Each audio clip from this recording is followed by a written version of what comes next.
तो hello everyone welcome back my channel. तो केमिति अछंती संग माने आशा करछि कि बहुत भलर थिबे। तो वर्तमान आमे बाहरी गलु आम गाँ को बुली जा पे ब्रह्मपुर।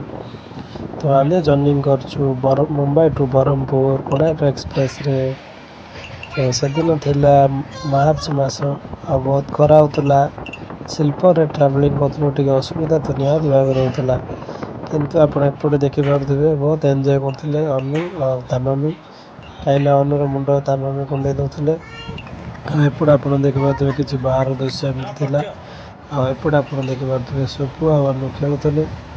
तापर एमती टाइम बीतीगला आमे किसी समय अपेक्षा कलु। तापर राति 8टार ओल्ले पड़ू ब्रह्मपुर ओल्ले से आसगलु आम गाँ को। गाँव में जज्ञ होता तो एपरी किसी दृश्य था।